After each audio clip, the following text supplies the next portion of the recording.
Tā gluži nav, jo ko es esmu novērojis, jūs sakat fiziski. Ko es Kaut esmu kur norises vietā traucējot karavīriem, nezinu. Ir kaut kādas kustības, Apvainot kaut kā kādas lamāties. kustības, izteikumi, bet varbūt, ka es to salīdzinātu ar ieejot vecrīgā vakarā 10. Es viņus pielīdzinātu tam pašam, kas notiekās kaut kādās sabiedriskajās pasākumos, jebkuros.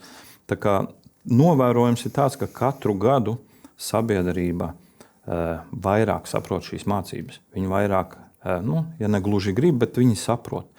Un katru gadu viņi redz, šie traucējumi būs, bet viņi ir saprotošāki pret bruņotajiem spēkiem, jo tas ir mūsu kopējais mērķis. Aizstāvēt Latvijas valsts, tas ir kopējais, tas ir sabiedrības mērķis, un mēs jau neejam izbraukāt ar nodomu speciāli kādam kaut ko sliktu izdarīt. Mēs ejam trenēties reālā apvidū, kur reāli, blakus ēkai, kur kāds dzīvo.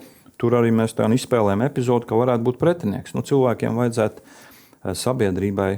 Un es redzu, ka viņi ir lojāli un pretīm nākoši. Ir atsevišķi indivīdi, protams, bet tie ir jebkurā. Tas nav tikai pret bruņotajiem spēkiem. Ir atsevišķi indivīdi, kuri jebkurā situācijā jebkuram kaut ko pateiks.